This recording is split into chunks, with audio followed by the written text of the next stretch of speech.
நம்ம எல்லாருக்குமே தெரிஞ்சிருக்கும் லைக் ஜெயிலர் படத்தில் வில்லனா நடிச்ச ஒருத்தர். லைக் அவர்கிட்ட இந்த கொஸ்டின் கேட்கும், உங்க மேலே நிறைய குற்றச்சாட்டு வருது, நீங்கள் என்ன அதுக்கு சொல்ல விரும்புறீங்கன்னு கேட்டப்போ அவர் சொன்ன விஷயம், சினிமாவுக்கு போனோன்னா கண்டிப்பாக அட்ஜஸ்ட்மெண்ட் கேட்பாங்க.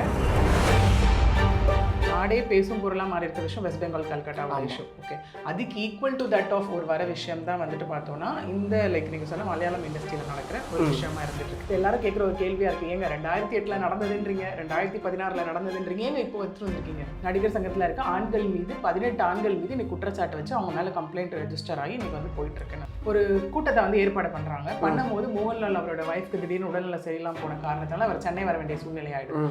நடிகைகள் அது யார் யார் இருக்காங்களோ ஒரு மூவி இண்டஸ்ட்ரியில் இருக்கவங்க எல்லாருமே சரமாரியா அவர்கிட்ட கேள்விகள் கேட்குறாங்க.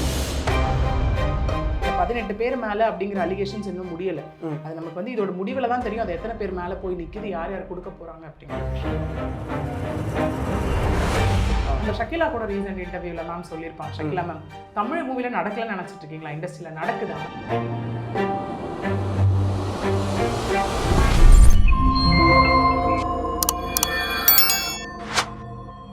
வணக்கம், எப்படி இருக்கீங்க? வணக்கம், நல்லா இருக்கேன். நீங்கள் எப்படி இருக்கீங்க? நல்லா இருக்கேன். அதாவது இப்போ சமீபத்தில் பேசக்கூடிய ஒரு வார்த்தை என்னென்னா மீ2 2.0 அப்படிங்கிற ஒரு வேர்டு தான் வந்து அதிகமாக பேசிக்கிட்டு இருக்காங்க. இது முன்னலேருந்தே இருக்கக்கூடிய ஒரு விஷயமா இருந்தாலும் இப்போ எல்லாருமே முன்னாடி வந்து பேசுறதுங்கிறது சந்தோஷமாகவும் இருக்குது. ஏன்னா இது வரைக்கும் சொல்லாமல் இருந்த ஒரு விஷயத்த கொண்டு வந்து முன்னாடி வைக்கும்போது இதுக்கப்புறம் யாருக்கும் அதுமாரி நடக்காது அப்படிங்கிற விஷயமாகவும் இருக்குது.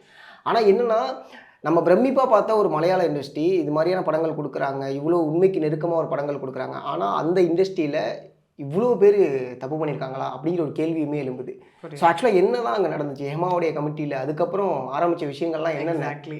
இப்போது நீங்கள் கேட்டதோட ஒரு விஷயம் அப்படின்னு நம்ம பார்த்தோம் அப்படின்னா நடக்கிற விஷயங்கள் எல்லாமே அகெயின் ரிலேட்டட் டு எது அப்படின்னு பார்க்கும்போது செக்ஷுவல் ஹராஸ்மெண்ட் அது ரிலேட்டடாக தான் இருக்குது. எந்த பக்கம் இன்னைக்கு திருப்பினாலும் எந்த சேனலில் திருப்பினாலும் நாட் ஒன்லி லைக் இந்தியா முழுக்க, லைக் இந்தியான்னு தான் சொல்வேன் நான், மற்ற கண்ட்ரியில் லைக் அது நம்ம டோட்டலாக வேறு. இந்தியாவில் வந்து பார்த்தீங்கன்னா எங்கே பேசினாலும் எங்கே திருப்பினாலும் செக்ஷுவல் ஹராஸ்மெண்ட், அதுவும் எல்லாம் ஒரே டைமில் வெளியே வர விஷயம் தான். ஏன்னா இன்னைக்கு நாடே பேசும் பொருளாக மாறி இருக்க விஷயம் வெஸ்ட் பெங்கால் கல்கட்டா விஷயம். ஓகே, அதுக்கு ஈக்குவல் டு தட் ஆஃப் ஒரு வர விஷயம் தான் வந்துட்டு பார்த்தோன்னா இந்த லைக் நீங்கள் சொன்ன மலையாளம் இண்டஸ்ட்ரியில் நடக்கிற ஒரு விஷயமா இருந்துட்டு இருக்கு. முதல் பாயிண்ட். செகண்ட் பாயிண்ட் என்ன அப்படின்னு பார்த்தோம்னா இன்னைக்கு இருக்க நம்ம பீப்புள், அதாவது ஒரு காமன் பப்ளிக்காக இருக்கட்டும், அவங்க வந்துட்டு ஒரு ஒரு எப்படி சொல்கிறது, ஒரு இன்ஸ்பிரேஷனாக ஒரு லீடர்ஷிப் குவாலிட்டியோட எடுத்துக்கிறது யாரை ஜாஸ்தி இருக்குன்னு பார்த்தோன்னா சினிமா பீப்புள். ஏன்னா மூவியில் அது பார்த்தாங்க அப்படின்னு வச்சுக்கோங்களேன், அந்த ஹீரோ மாதிரி நான் இருக்கணும், ஹீரோ மாதிரி வரணும் அப்படிங்கிற ஒரு விஷயம் வந்து அவங்களுக்குள்ள அவங்க கொண்டு வந்துருக்காங்க. அதான் இப்போ ஸ்ட்ரிக்ட்லி என்ன சொல்கிறாங்கன்னா மூவியில் வந்து முடிஞ்ச அளவுக்கு வந்து ஹீரோஸ் எல்லாம் ட்ரிங்க் பண்ணாதீங்க, ஸ்மோக் பண்ணாதீங்க, அதை வந்து அப்படியே அவங்களை வந்து இன்ஸ்பைரிங் ரோலாக எடுத்துக்கிறாங்க அப்படின்னு சொல்கிறாங்க. சேம் வே இப்போ இது ஒரு பக்கம் இருக்கட்டும். சேம் வே நம்ம பார்க்கும்போதுன்னா ஓகே, இது என்ன பட்டிருக்கு, செக்ஷுவல் ஹராஸ்மெண்ட் வந்திருக்கு. அப்போ ஃபார் எக்ஸாம்பிள் நம்ம எடுத்துக்கலாம், ஒரு ஆக்டருக்கோ இல்லை யாரோ ஒரு டேரக்டருக்கோ யாரோ ஒருத்தர் சினி இண்டஸ்ட்ரியில் இருக்கவங்களுக்கு வந்து ஒரு 10 லட்சம் ஃபாலோவர்ஸ் 20 லட்சம் ஃபாலோவர்ஸ் இருக்காங்கன்னு வச்சுக்கோங்களேன்.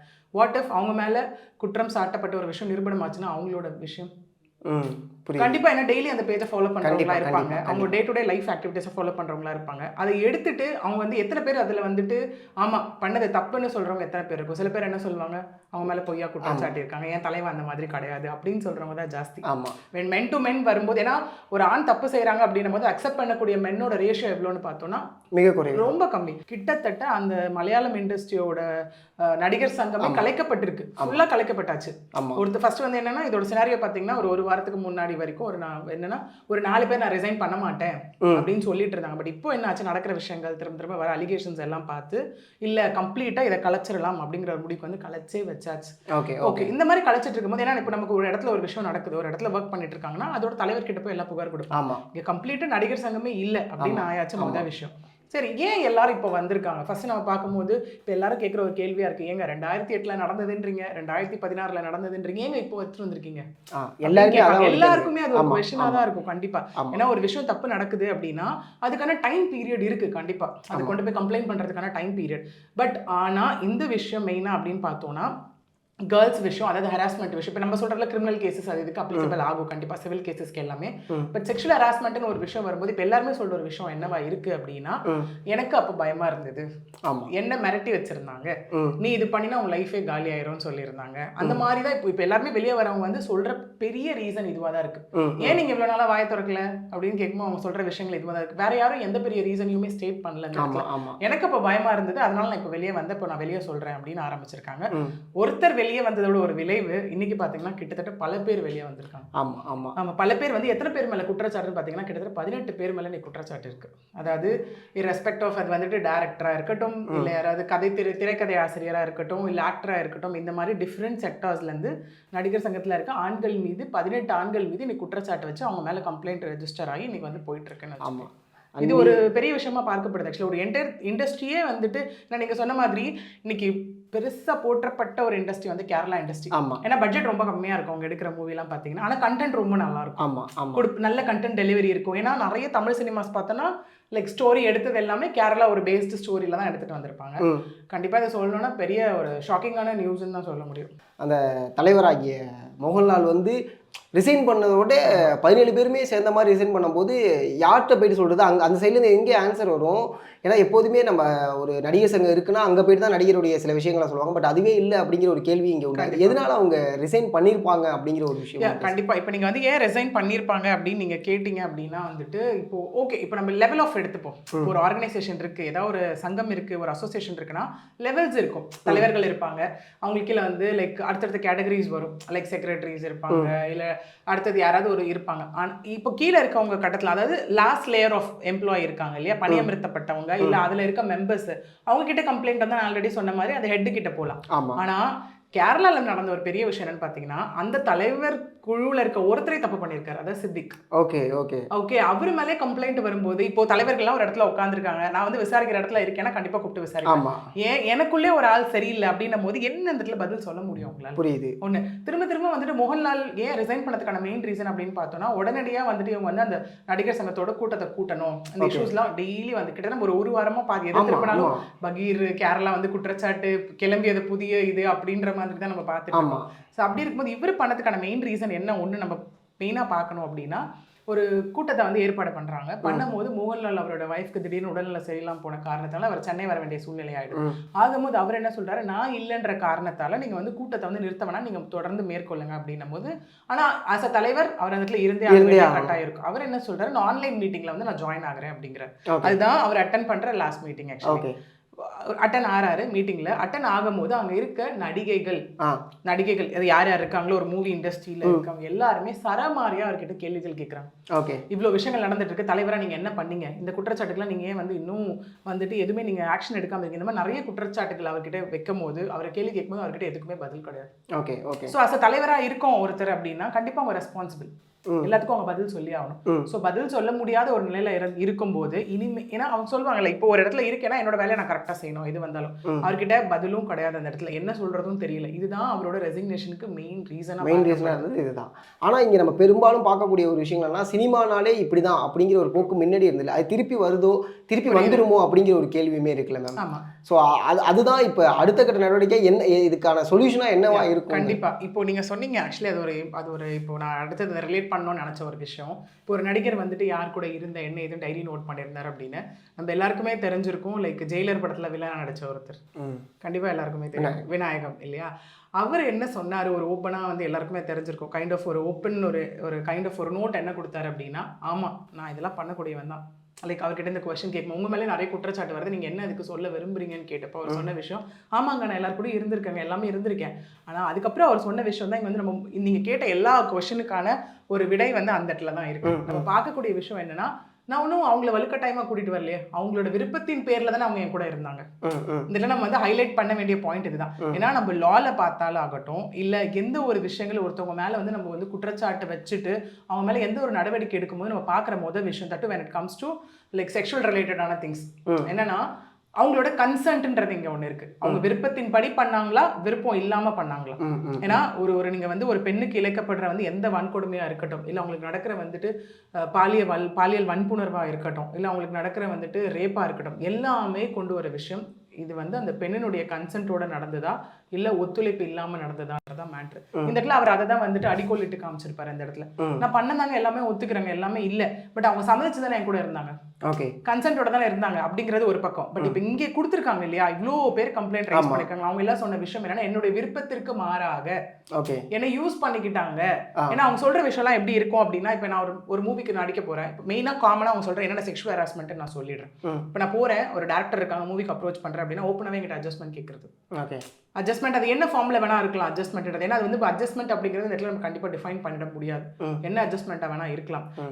அந்த மாதிரி என்கிட்ட கேட்டாங்க. இல்லை நான் வந்துட்டு ஒரு ரெஸ்ட் ரூம் போயிட்டு வரும்போது ஆகட்டும், இல்லை நான் ஷூட்டிங் முடிச்சு தனியாக ரூமில் இருக்கும் போது ஆகட்டும், எனக்கு பின்னாடி வந்து ஹக் பண்ணுறது, எனக்கு கிஸ் பண்ணுறது, நான் வந்து இவ்வளோ வசதியாக இருக்கேன், எனக்கு அங்கே வீடு இருக்குது, இங்கே வீடு இருக்குது, நீ ஒத்துழைச்சுன்னா நீ ராணி போல வாழலாம் அப்படின்ற ஒரு விஷயம். இல்லை அப்படின்னா வந்துட்டு இல்லை நீ வந்துட்டு எனக்கு ஒத்துழைக்கலாம், உன்னோட கெரியரே நான் காலி பண்ணிடுவேன், உன்னை நடிக்க விட மாட்டேன், அடுத்தது நீ என்ன பண்ண போகிற லைஃப்பில் அப்படிங்கிறது. இல்லை நீ எனக்கு ஒத்துழைக்கல, அட்ஜஸ்ட்மெண்ட் பண்ணல அப்படின்னா உன்னை பற்றி வெளியே அவதூறாக நான் பரப்பிடுவேன், அதாவது அந்த பொண்ணு கேரக்டர் சரியில்லை அப்படி இப்படின்னு. இந்த விஷயங்கள் எல்லாத்தையும் பேஸ் பண்ணி தான் வந்துட்டு அவங்களுக்கு வந்து ஒரு இது இப்போ போயிட்டு ஒருத்தவங்களை தொட்டால் தான் ஹராஸ்மெண்ட்னு கிடையாது. இப்படி போய் கேட்கறதும் ஃபர்ஸ்ட் ஆஃப் ஆல் தப்பு தான். ஏன்னா இப்போ நம்ம சொல்லுவோம்ல ஸ்ட்ரிக்ட்லி நோ மீன்ஸ் நோ அப்படின்னா, ஒரு பொண்ணுக்கு அது வேணாங்க விட்டுருங்க அப்படின்னா விட்டுறணும். அதையும் மீறி கீப் ஆன் அந்த பொண்ணு டார்ச்சர் பண்ணிட்டு இருக்கிறது எல்லாமே பாலியல் இதுக்குள்ளதான் வரும், ரீதியான குற்றச்சாட்டுகளுக்குள்ளதான் வரும். சோ இந்த இடத்துல நம்ம அப்படி பார்க்கும்போது பார்த்தோம் அப்படின்னா இவர் சொன்ன ஸ்டேட்மெண்ட்டுக்கு இதுக்கும் நமக்கு இந்த இடத்துல புரிஞ்சிருக்கும்னு நினைக்கிறேன் நான். கண்டிப்பா. ஏன்னா கன்சர்ன் மேட்டர்ஸ், அவ்வளவுதான். கன்சர்னோட வராங்களா, ஓகே, அது இல்லையா அப்ப அது தப்பு தான். அதையும் மீறி அந்த பொண்ணு இல்ல முடியாதுன்னு சொல்லும் போது வலுக்கட்டாயமா அதை ஃபோர்ஸ் பண்ணாங்கன்னா தப்பு. ஒண்ணு, இப்ப நீங்க கேட்ட மாதிரி நிறைய பேர் அன்னைக்கு ஓப்பன் பண்ணாம இன்னைக்கே நான் ஓப்பன் பண்ணேன்னு சொல்றதுக்கான ரீசன் மேபி அன்னைக்கு அவங்க தான் குடும்பத்துல இருந்து ஒருத்தவங்க வந்து ஏர்ன் பண்ண வந்திருக்கலாம், இல்ல சினிமான்ற ஒரு பேஷனோட வந்திருக்கலாம். இப்ப இது வீட்டுக்கு தெரிஞ்சா கண்டிப்பா விட மாட்டாங்க. ஏன்னா இன்னைக்கும் மக்கள் மத்தியில இருக்க ஒரு தப்பு, ஒரு சினிமா எடுத்துக்கிட்டாலே சினிமாக்கெல்லாம் வேண்டாம், எதுக்கு அங்க போனா வந்துட்டு பெண்கள் வந்துட்டு அட்ஜஸ்ட்மெண்ட். எல்லாரும் இன்னைக்கு ஒரு காமன் பீப்புள் வாயில வர வார்த்தை கூட அட்ஜஸ்ட்மெண்ட். சினிமாக்கு போனோன்னா கண்டிப்பா அட்ஜஸ்ட்மெண்ட் கேட்பாங்க, அதனால நீ சினிமாக்கு போகாத, நீ ஏன் சினிமாக்கு போகணும் அப்படிங்கிறது தான். ஒருவேளை இதெல்லாம் நம்ம வீட்டில் சொன்னோம் அப்படின்னா சினிமா பேஷன் போயிடுமோ அப்படிங்கிறது. ஒருவேளை கல்யாணம் ஆனதுக்கு ஒரு மேபி இது வந்து கல்யாணம் ஆகாதவங்களுக்கு தான் நடக்குதுன்னு கிடையாது, கல்யாணம் ஆனவங்களுக்கும் நடந்த ஒரு விஷயம். கல்யாணம் எங்க போய் நம்ம ஹஸ்பண்ட் கிட்ட சொன்னா லைஃப் நல்லா போயிட்டு இருக்கு, சொன்னா எங்க அவர் என்னை விட்டுட்டு போயிடுவாரோ அப்படிங்கிற ஒரு விஷயம். இல்ல குழந்தைகள் இருந்தது அப்படின்னா குழந்தைங்க லைஃப்காக யோசிச்சு. ஸோ எல்லாத்துக்குமே ஒரு ஆரம்ப புள்ளி வேணும்ல. ஏன்னா இங்க ஹெசிடேஷன் பாயிண்ட். ஏன்னா கேர்ள்ஸ் பொறுத்த வரைக்கும் பார்த்தோம்னா இது இவ்வளோ விஷயங்களை யோசிக்கணும். ஒரு ஆண் ஒரு குற்றச்சாட்டு எனக்கு நடந்திருக்குன்னு வெளியே வந்து சொல்றதுக்கு அவங்க யாரை பத்தி யோசிக்க வேணாம். ஏன்னா ஸ்டில் அந்த ஆண்கள் தான் டிசைடிங் அத்தாரிட்டின்றது ஜாஸ்தியா இருக்கு. ஓகே, ஏன்னா அவங்க இப்போ அவங்களே இருக்காங்க, ஒரு மேரேஜ் லைஃப்குள்ள இருக்காங்க அப்படின்னா ஒரு வைஃப் யோசிக்கலாம், மற்றபடி அவங்க சொசைட்டி யோசிக்கணுன்ற அவசியம் கிடையவே கிடையாது. ஆனால் ஒரு பெண்ணாக இருக்கும் போது அவங்க ஃபேமிலி யோசிக்கணும், அவங்களோட கெரியர் பேஷனை யோசிக்கணும், சொசைட்டியை யோசிக்கணும். ஏன்னா இன்னைக்கு ஈஸியாக என்ன சொல்லிட்டு போயிடுவாங்க அப்படின்னா வந்துட்டு ஒரு பெண் அப்படின்னா இவ தான் ஏதாவது தப்பு பண்ணியிருப்பா, இவ தான் கூப்பிட்டுருப்பா அப்படிங்கிற மாதிரி இன்னைக்கு போயிடுது இல்லையா. அது எல்லாத்தையும் உடச்சி வெளியே வர்றதுக்கான டியூரேஷனாக தான் இது வந்து பார்க்கப்படுது. ஒருத்தவங்க அதாவது ரேவதி சம்பத் ஃபர்ஸ்ட் தான் அவங்க தான் ஓப்பன் பண்ணாங்க, சித்திக் மேலேயும் ஒரு யாஸ்கான் மேலேயும் ஓப்பன் பண்ணாங்க இல்லையா. அதுக்கப்புறம் தான் இவ்வளோ பேர் வெளியே வர ஆரம்பிச்சிருக்காங்க. ஒரு நடிகையெல்லாம் 4 பேர் மேலே குற்றச்சாட்டு 2 பேர் மேல குற்றச்சாட்டு வச்சிருக்காங்க. ஒருத்தவங்க வந்துட்டு என்ன சொல்லியிருக்காங்க அப்படின்னா, ஆமாங்க எனக்கு இது நடந்தது தாங்க, ஆனா அவர் என்கிட்ட மன்னிப்பு கேட்டுட்டார். மன்னிப்பு கேட்டப்ப அவர் என்ன டிஸ்டர்ப் பண்ணல, அதனால அவர் பேரை நான் வெளியே சொல்ல விரும்பல, நான் வந்து இன்சிடென்ட்டை மட்டும் நான் சொல்றேன் அப்படின்னு சொல்லிட்டு அவங்க இன்சிடென்ட்டை மட்டும் சொல்லியிருக்காங்க. இந்த மாதிரி நம்ம கீப் ஆன் நிறைய விஷயங்கள் வந்து நமக்கு நடந்துட்டு இருக்கு. ஸ்டில் இது இன்னும் முடியல. இந்த 18 பேர் மேல அப்படிங்கிற அலிகேஷன்ஸ் இன்னும் முடியல. அது நமக்கு வந்து இதோட முடிவுல தான் தெரியும் அது எத்தனை பேர் மேல போய் நிக்குது, யார் யார் கொடுக்க போறாங்க அப்படிங்கிற விஷயம். அந்த இன்னொரு விஷயமே இருக்கு. என்னன்னா இப்ப ஒரு சினிமாவில் ஒருத்தவங்க வராங்க, ஆரம்பத்தில் வராங்க, திடீர்னு அவங்க ஃபேம் ஆகுறாங்க, வாய்ப்பு கிடைச்சி ஃபேம் ஆகுறாங்க போது அட்ஜஸ்ட்மெண்ட் பண்ணி தான் அவங்க ஃபேம் ஆகுறாங்க அப்படிங்கிற ஒரு ஸ்டாம்புமே இதனால தான் அந்த ஸ்டாம்பை வைக்கிறாங்க. அண்ட் அதெல்லாம் தாண்டி ஒருத்தவங்கள ரொட்டீனாகவே பண்ணிக்கிட்டு இருக்கிறதா இருக்கட்டும், அதாவது ஃபார் எக்ஸாம்பிள் ஃபர்ஸ்ட் அப்ரோச் பண்ணுறது இந்த ஒரு தடவை தான் அப்படின்னு சொல்லிட்டு, ஆனால் அதை வந்து ரொட்டீனாக எகென் அண்ட் எகென் அது மாரியான விஷயங்களுமே அங்கே நடந்துகிட்டு இருக்கு அப்படிங்கிற மாரி சொல்கிறாங்க. ஸோ அது பற்றி என்ன மேம் சொல்கிறேன்? ஆமாம், இப்போ கண்டிப்பாக இப்போ நம்ம சொல்லுவோம், இப்போ காமனாக பார்த்தோன்னா இப்போ நிறைய பெண்களுக்கு என்ன சொல்கிறாங்க அப்படின்னா, ஒரு காலேஜ் கோயிங் கேர்ள்ஸாக இருக்கட்டும் இல்லை இதுவாக இருக்கட்டும், பழகிற நபர் அப்படிங்கிற பட்சத்தில் அவங்க போய் பழகும் போது அவங்களுக்கு ஏதாவது ஒரு ஹராஸ்மெண்ட் நடந்திருக்கலாம். ஏதாவது ஒன்று நடக்கும்போது அது வீடியோ எடுத்து வச்சுட்டு அவங்களை அப்புறம் த்ரெட்டன் பண்ணுவாங்க. அது அங்கே மட்டும் இல்லை, சினி இண்டஸ்ட்ரியிலையும் இருக்குது. அவங்க கூட சேர்ந்த போட்டோஸ் எடுத்துக்கிறது, வீடியோ எடுத்துக்கிறது. இப்போ நீங்க சொல்ற மாதிரி அப்ப அந்த நடிகை வந்து ஒரு பீக்ல இருப்பாங்க, அவங்களுக்கான இண்டஸ்ட்ரி அவங்க தான் ஹீரோயின், அவங்க எல்லாம் மூவியே கிடையாது அப்படிங்கிற மாதிரி இருக்கும். அப்ப யோசிக்கிறவங்க விஷயம் என்னவா இருக்கும் அப்படின்னா பார்த்தோன்னா, என்னோட ப்ரொஃபஷன், என்னோட நேம் நானே ஸ்பாயில் பண்ணிக்கூடாது. எல்லா பொண்ணுமே முதல்ல யோசிக்கிற ஒரு விஷயம் என்னவா தெரியுமா இருக்கும். ஏன்னா ஒரு பெண்ணா இருந்து நாங்க பாக்குற விஷயங்கள் எல்லாருமே சொல்ற விஷயம் என்னவா இருக்குன்னா, ஐயோ இதை போய் வெளியே சொன்னா என்னெல்லாம் தப்பா நினைப்பாங்க. ஃபர்ஸ்ட் வந்து அந்த பையன் உனக்கு இது பண்ணானா அப்படிங்கிறது வந்து கொஸ்டினா வராதது, நீ என்ன பண்ண, அதனாலதான் உனக்கு இது நடந்தது அப்படிங்கிற மாதிரி தான் நடக்குது. ஏன்னா நீ காமனா நம்ம சொசைட்டியில் நடக்கிற இன்சிடென்ட்டே என்ன ஆகுதுன்னா, இப்போ ஏதோ ஒரு பெண்ணை பண்ணா அந்த பெண்ணையே அங்கே போனா, அவையே இந்த டைம்ல இது பண்ணா, அவையே அந்த பையன் கிட்ட பேசினா, அவையே இப்படி ட்ரெஸ் பண்ணா, அப்படிதான் வருதே தவிர்த்து அதே தாண்டி அந்த பையன் ஏன் வந்து அந்த பொண்ணை இப்படி பார்த்தாங்க அப்படிங்கிற மாதிரி எந்த கொஸ்டின் இது வரைக்கும் சொசைட்டில வரல. மீன்ஸ் நான் ரேஷியோ வைஸ் சொல்றேன். ஒரு 10% ஆண்கள் கண்டிப்பா இருக்கலாம். எல்லாத்தையும் யோசிச்சு அவங்களுக்கு வந்து சரி நிறைய பேர் ஐ மீன் அக்கா தங்கைகளோட பிறந்திருக்கலாம், அவங்களுக்கு ஃபேமிலி வேல்யூஸ் தெரியும், சொசைட்டி வேல்யூஸ் தெரியும். அதே மாதிரி ஜாஸ்தி ரேஷியோ பார்த்தோன்னா பெண்ணை தப்பா பார்க்குற உலகமாக தான் இன்னும் இருந்துட்டு இருக்கு. அதே தான் இந்த சினிமா இண்டஸ்ட்ரி. நம்ம சொல்றோம் ரொம்ப படிச்சவங்கன்னா லைக் எக்ஸ்போஷரா இருந்தா அவங்களுக்கு எல்லாமே தெரியும்னு. அப்படி தெரிஞ்சவங்களா இருந்தா ஏன் இவ்வளோ இன்சிடென்ட்ஸ் இவ்வளோ கம்ப்ளைண்ட்ஸ் நமக்கு வரப்போகுது? கண்டிப்பா இது யாருமே எதிர்பார்க்காத ஒரு விஷயம். ஏன்னா மூவினா எல்லாருமே சொல்ற ஒரு விஷயம் என்னன்னா, இப்போ நான் எல்லா மூவிஸும் இருக்க ஒரு சீன் வந்து ஹக் சீன் இருக்கும், கிஸ் சீன் இருக்கும், அவங்களுக்குள்ள ரொமான்ஸ் சீன் இருக்கும், எல்லாமே இருக்கும். அப்படி இருக்கும்போது அதையும் தாண்டி செக்ஷுவல் ஹராஸ்மெண்ட்னு ஒருத்தவங்க வராங்கன்னா அது எந்த ஒரு கைண்ட் ஆஃப் சிவியாரிட்டி, எவ்வளோ ஒரு என்ன சொல்றது, ஒரு குற்றச்சாட்டோட ஒரு எக்ஸ்ட்ரீமை நம்ம புரிஞ்சுக்க வேண்டிய கட்டாயத்தில். கண்டிப்பா முன்னணி நடிகர்கள் அப்படின்னு சொல்லிட்டு பல பேரை வந்து அதாவது இங்க இருக்கக்கூடிய டாப் ஸ்டார் அப்படிங்கிற மாதிரி அங்க இருக்கக்கூடிய டாப் ஸ்டார்ஸ் எல்லாரையுமே வந்து லைன் அப் பண்ணி சொல்றது அப்படிங்கிறது. ஆனா அவங்க பண்ணாங்களா என்னன்னா அவங்க சைட்ல இருந்து எந்த ஒரு ஆன்சருமே வரல மேம். ஸோ அந்த ஒரு விஷயம் இருக்குல்ல. ஆமா, இப்போ நீங்க சொன்ன விஷயம் உண்மை. இப்போ இருக்கும் அப்படின்னா இப்போ கீப் ஆன் வந்துட்டு நான் வந்து குற்றச்சாட்டை வந்து சொல்லிட்டே இருக்கேன் அப்படின்னு வச்சுக்கோங்களேன். என் மேல தப்பு எல்லாம் ஃபர்ஸ்ட் நான் என்ன சொல்வேன்? நோ, கண்டிப்பா சொல்லுவேன். இப்போ திரும்ப திரும்ப ஒருத்தர் சொல்லிட்டு எனக்கு கோவம் வரும். கண்டிப்பா என்னப்பா சும்மா சும்மா என் பேரை இழுத்து விட்டுட்டு இருக்காங்க, நான் என்ன தப்பு பண்ணேன் அப்படிங்கிற மாதிரி வரும். இங்க யாருமே மறுக்கலையே. அது காமனாக தான் சொல்லிட்டு இருக்காங்க. காமனாக என்ன சொல்லிட்டு இருக்காங்க அப்படின்னா வந்துட்டு எங்க இதுக்கெல்லாம் ஆதாரத்தை கொண்டு வரட்டும் அப்படின்னு ஒரு காமனாக தான் இருக்கு. பட் குற்றம் சாட்டப்பட்டவங்க யாருமே வந்துட்டு நான் இதை பண்ணலைன்னு இது வரைக்கும் வாயை திறக்கவே இல்லை. புரியுது. ஏன்னா இந்த ஒரு அத்தாரிட்டேட்டிவ்ல இருக்கவங்களாம் ஏன் ரிசைன் பண்ணாங்க அப்படின்னா அது வந்து அங்க அம்மான்னு இருக்கு இல்லையா, அந்த நடிகர் சங்கம் இது அவங்களோட ரூல்ஸ் பைலாவே அதுதான். ஒருத்தவங்க மேல ஏதாவது ஒரு குற்றச்சாட்டு வந்துச்சுன்னா இம்மீடியட்டா அவங்க ரிசைன் பண்ணணும்.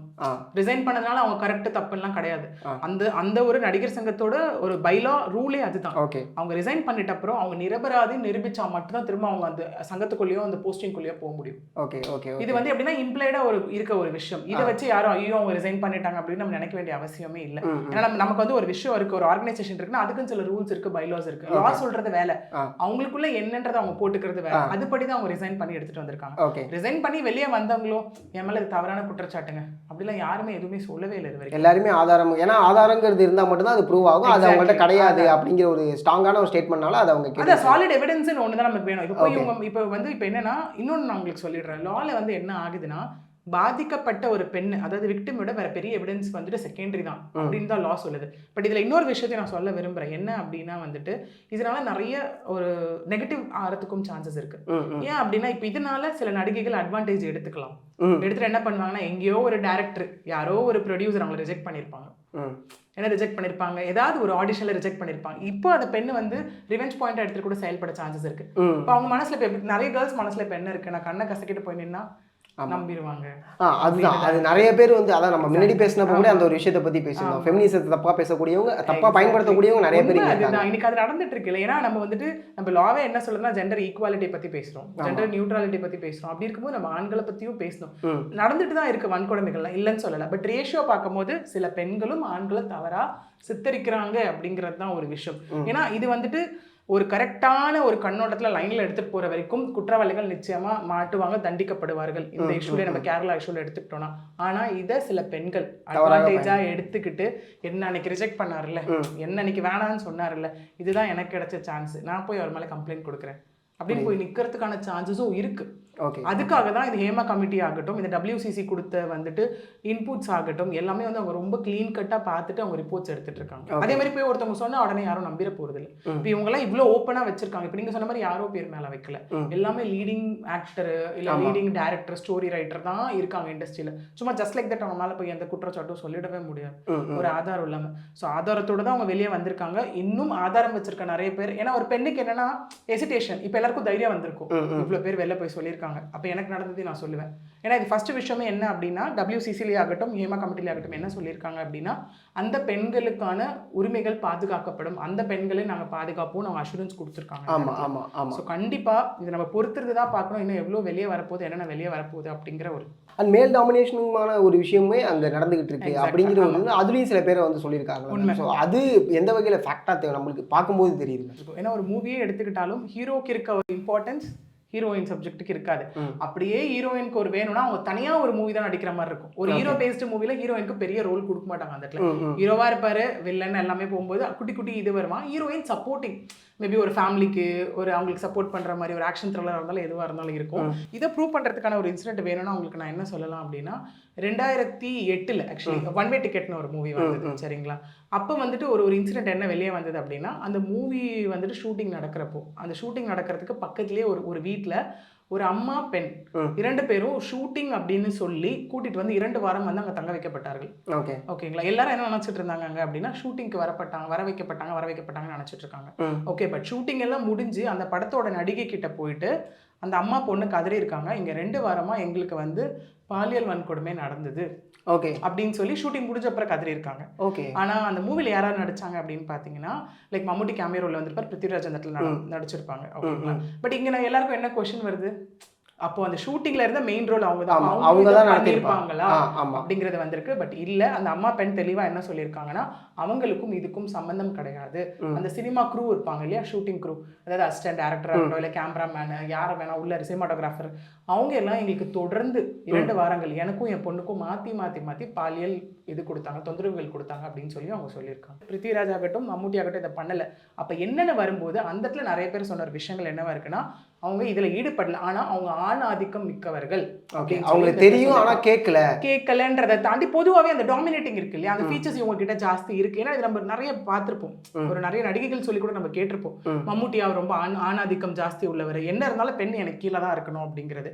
ஏன் இவங்க பேரும் இதுல அடிப்படுது அப்படின்னா, இப்ப ரீசெண்டா இந்த விஷயம் எல்லாம் தெரிஞ்சப்போ பிருத்திவிராஜ் நிறைய கொடுத்துட்டு இருக்காரு. ஓப்பன் அப்பா இன்டர்வியூஸ்ல கேட்கும் போது அவர் என்ன கொடுக்குறாருன்னா, தப்பு செஞ்சவங்க யாரா இருந்தாலும் அதுக்கான ஆக்ஷன்ஸ் எடுக்கப்பட வேண்டிய ஒண்ணா இருக்கு அப்படின்னு சொல்லிட்டு இருக்காரு.